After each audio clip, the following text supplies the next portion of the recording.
എന്തൊക്കെയോ ഇടപാടുകൾ നടന്നിട്ടുണ്ട് എന്ന കാര്യത്തിൽ സംശയമില്ല. അന്ന് RMP അത് പറഞ്ഞതാണ്, ഇപ്പോഴും അങ്ങനെ തന്നെ വിശ്വസിക്കുന്നുവെന്ന്. നിങ്ങളുടെ പ്രധാന ശത്രു CPM തന്നെയാണ്.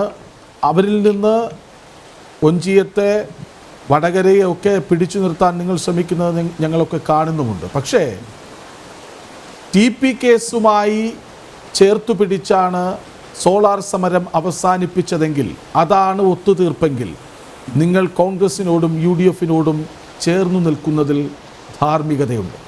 അല്ല, അതിൽ രണ്ട് കാര്യമുണ്ട്. ഒന്ന്, ഞങ്ങൾ ഈ സോളാർ സമരം കഴിഞ്ഞ് ഉള്ള ദിവസങ്ങളിൽ തന്നെ TPയുടെ കേസിൽ ഉന്നത ഗൂഢാലോചന നടത്തിയ നേതാക്കന്മാരെ, ഉയർന്ന നേതാക്കന്മാരെ രക്ഷപ്പെടുത്താനുള്ള ശ്രമങ്ങൾ നടന്നിട്ടുണ്ടെന്ന് പരസ്യമായിട്ട് പറഞ്ഞ ആളുകളാണ്. തെരഞ്ഞെടുപ്പിൽ ഞങ്ങൾ വടകരയിൽ UDF-ൻ്റെ സഹായം സ്വീകരിച്ചിട്ടുണ്ട്. ഞങ്ങളുടെ സ്ഥാനാർത്ഥി UDF-ൻ്റെ സഹായത്തോടെ ജയിച്ചിട്ടുണ്ട്. പക്ഷേ ഞങ്ങളിപ്പോഴും UDF-ൻ്റെ ഭാഗമല്ല.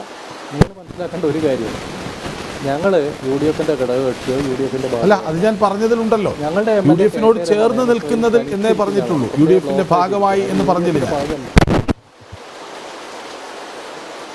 ഇല്ല, ചേർന്ന് നിൽക്കും. ഞങ്ങളങ്ങനെ ഘടകകക്ഷിയോ UDF-ൻ്റെ രാഷ്ട്രീയത്തെ മുഴുവൻ അത് ഏകപക്ഷീയമായിട്ട് അത് പിന്തുണയ്ക്കുന്നവരോ വിമർശനരഹിതമായി UDF-നെ സമീപിക്കുന്നവരോ അല്ല. ഇതാണ് വളരെ പ്രധാനപ്പെട്ട കാര്യം.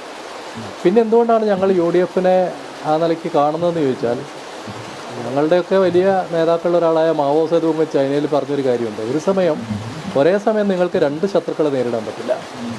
ഞങ്ങളെ സംബന്ധിച്ച് കേരളത്തിലെ ഏറ്റവും വലിയ ശത്രു സോഷ്യൽ ഫാസിസ്റ്റുകളായ CPM-ആണ്.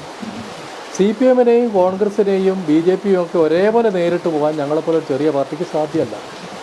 അതുകൊണ്ട് CPM-ൻ്റെ സോഷ്യൽ ഫാസിസം നേരിടണമെങ്കിൽ ജനാധിപത്യ മതനിരപേക്ഷ പ്രസ്ഥാനങ്ങളായിട്ട് കുറേ കൂടി മെച്ചപ്പെട്ടൊരു ബന്ധം നിലനിർത്തുകയും അവരെ ക്രിട്ടിക്കലായിട്ട് വിമർശനപരമായിട്ട് കാണുകയും വേണം. ഞങ്ങൾ അതുകൊണ്ടാണ് ഈ വിമർശനങ്ങൾ അന്നു മുതൽ ഇന്ന് വരെ ഉന്നയിക്കുന്നത്. നാളെയും ഞങ്ങൾ ഉന്നയിക്കും. അതിന് വിട്ടുവീഴ്ചയൊന്നുമില്ല. ഞങ്ങൾ പറഞ്ഞത് KK രമ 6 ദിവസമാണ് നിരാഹാരം കിടന്നത്. ബലദേവ് പറയും പോലെ 3 ദിവസമൊന്നുമല്ല. അദ്ദേഹത്തിന് എന്തോ ഒരു ഓർമ്മപ്പറ്റാണ്.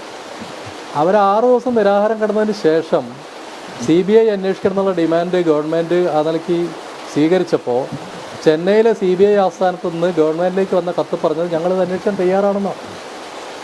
അന്വേഷിക്കേണ്ട കാര്യമില്ല എന്നൊന്നും അവർ പറഞ്ഞിട്ടില്ല. കാരണം അങ്ങനെ ഒരു കേസ് അന്വേഷിക്കേണ്ട കാര്യമില്ലാന്ന് മുൻകൂർ അതിൻ്റെ കാര്യങ്ങൾ പരിശോധിക്കാതെ ഒന്നും CBI പറയാറില്ല.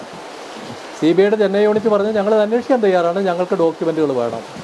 പക്ഷേ അതിനകത്ത് പിന്നീട് സംഭവിച്ചത്, ഇതിപ്പം കോൺഗ്രസിൻ്റെ ഗവൺമെൻറ് മാത്രമല്ല, KK രമയുടെ നിരാഹാര സമരം നടന്ന് 2 ദിവസം കഴിഞ്ഞാണ് ശ്രീമാൻ നരേന്ദ്രമോദി ആ തെരഞ്ഞെടുപ്പ് ക്യാമ്പയിൻ്റെ ഭാഗമായിട്ട് തിരുവനന്തപുരത്ത് വന്ന് പ്രസംഗിച്ചത്. അദ്ദേഹം പറഞ്ഞത് ഞങ്ങളുടെ ഗവൺമെൻറ് അധികാരത്തിൽ വന്നാൽ KK രമയ്ക്ക് നിരാഹാരം കിടക്കേണ്ടി വരില്ല എന്നാണ്. TP കേസിലെ പ്രതികളെ ഞങ്ങൾ പിടികൂടുന്നതാണ്. ഞങ്ങളത് വിശ്വസിച്ച് ഡൽഹിയിൽ പോയി ആഭ്യന്തര മന്ത്രാലയത്തിന് ഇതിൻ്റെ രേഖകളൊക്കെ കൊടുത്ത് കാര്യങ്ങളൊക്കെ ആക്കി. ഒന്നും നടന്നില്ല. അവർ ഈ കാര്യത്തിൽ നിയമോപദേശം നേടിയത് CPM-ൻ്റെ പ്രഗത്ഭനായ ഒരു വക്കീലിനോടാണ്. അവർ പറഞ്ഞത് ഇത് CBIക്ക് എടുക്കാൻ സാധ്യതയില്ല എന്നാണ്. പിന്നീട് ശ്രീ കുമ്മനം രാജശേഖരൻ കേരളത്തിൽ BJP-യുടെ പ്രസിഡൻ്റായി വന്ന ഘട്ടത്തിൽ അദ്ദേഹം പ്രത്യേക താല്പര്യം എടുത്ത് ഞങ്ങളോട് വീണ്ടും ഇതിൻ്റെ ഡോക്യുമെൻ്റ് ആവശ്യപ്പെട്ടു. ഞങ്ങളുടെ നേതാക്കൾ രാമനിലയത്തിൽ പോയിട്ട് അദ്ദേഹത്തിന് കൈമാറി. പക്ഷേ നിർഭാഗ്യവശാൽ ഒന്നും സംഭവിച്ചില്ല. ഞാൻ പറയുന്നത്, രാഷ്ട്രീയ കൊലപാതകങ്ങളുടെ കാര്യത്തിൽ നിങ്ങൾ കോൺഗ്രസ് ആണോ BJP ആണോ CPM ആണോ, ഈ പാർട്ടികൾക്കെല്ലാം പൊതുവായിട്ട് ഒരൊറ്റ നിലപാടേ ഉള്ളൂ. അതായത് ആളുകൾ കൊല്ലപ്പെടുക എന്നുള്ളത് കേരള രാഷ്ട്രീയത്തിലൊരു സാധാരണ സംഭവമാണ്. എല്ലാ പാർട്ടിയിൽപ്പെട്ടവരും കൊല്ലപ്പെടും, നേതാക്കൾ കൊല്ലപ്പെടും, കൊല്ലപ്പെടാതെ രക്ഷപ്പെടും. ഏതെങ്കിലും ഉയർന്ന നേതാക്കൾ കൊല്ലപ്പെട്ടാൽ തന്നെ ആ കേസ് തേച്ചുമാച്ച് കളയാൻ അതിൻ്റെ ആളുകൾ പാർട്ടിക്കാരൊക്കെ തയ്യാറാവും. ഈ ഒരു പ്രവണത ഉണ്ടായിരുന്നു. പക്ഷേ ആ പ്രവണതയ്ക്ക് മാറ്റം വന്നിട്ടുണ്ട്. TP ചന്ദ്രശേഖരൻ്റെ കേസിൽ നിയമപരമായിട്ട് കോടതികൾ ഞങ്ങളോടെടുത്ത അനുഭാവപൂർണ്ണമായ ഒരു നിലപാടിൽ തെളിവിൻ്റെ അടിസ്ഥാനത്തിൽ അവർ മുൻവിധികളില്ലാതെ ഈ കേസിൽ പ്രതികൾക്ക് ഉയർന്ന ശിക്ഷ കൂട്ടുന്നടക്കമുള്ള കാര്യങ്ങൾ ചെയ്തിട്ടുണ്ട്. ഞങ്ങൾക്ക് നീതി കിട്ടിയത് കോടതികളിൽ നിന്ന് മാത്രമാണ്, രാഷ്ട്രീയ പാർട്ടി നേതാക്കളിൽ നിന്നല്ല. നീതി കിട്ടാത്തതിൻ്റെ കാര്യം അവർ പാരമ്പര്യമുള്ളതുകൊണ്ട് ഞാൻ പറയാം. ഇപ്പോൾ ജയകൃഷ്ണ മാഷ് പോലെ സംസ്ഥാന തലത്തിൽ ശ്രദ്ധേയനായ ഒരു ചെറുപ്പക്കാരനെ ക്ലാസ് മുറിയിലിട്ട് വെട്ടിക്കൊന്നിട്ട് ആ കേസിലെ പ്രതികൾ ശിക്ഷിക്കപ്പെട്ടിട്ടില്ല. സുപ്രീം കോടതി അവരെ കുറ്റവിമുക്തരാക്കുകയാണ് ചെയ്തത്. അതുപോലെ ഒരുപാട് പേർ, ഞാൻ അതിൻ്റെ പേരുകളൊന്നും പറയുന്നില്ല, വളരെ ക്രൂരമായ രാഷ്ട്രീയ കൊലപാതകങ്ങൾ CPM RS ഒക്കെ നടത്തിയിട്ടും അത് അവരുടെ അവകാശമാണ് എന്ന നിലയ്ക്കായിരുന്നു ചന്ദ്രശേഖരൻ്റെ കൊലപാതകം നടക്കുന്നവരെ കേരളത്തിൽ ഉണ്ടായ രാഷ്ട്രീയ അവസ്ഥ. ചന്ദ്രശേഖരൻ്റെ കൊലപാതകമാണ് കേരളത്തിൽ രാഷ്ട്രീയ കൊലപാതകങ്ങൾക്കെതിരെ ഒരു വലിയ ജനാധിപത്യപരമായ ഒരു പ്രക്ഷോഭം ഉയർത്തിയെടുത്തത്. അതിൽ കെ കെ രമയുടെ റോളുണ്ട്. RBI ചെറിയ പാർട്ടിയാണെങ്കിൽ ഞങ്ങൾ ഉയർത്തിയ വിമർശനങ്ങളും സമരങ്ങളും ഒരു പ്രധാന പങ്കാണ്. ജനാധിപത്യ സമൂഹത്തിനകത്ത് രാഷ്ട്രീയ കൊലപാതകങ്ങൾ പാടില്ല എന്നൊരു നിലപാടിലേക്ക് അത് എത്തിച്ചിട്ടുണ്ട്. അതുകൊണ്ട് ഇപ്പോൾ വലിയ തോതിലുള്ള രാഷ്ട്രീയ കൊലപാതകങ്ങൾ കേരളത്തിലില്ല.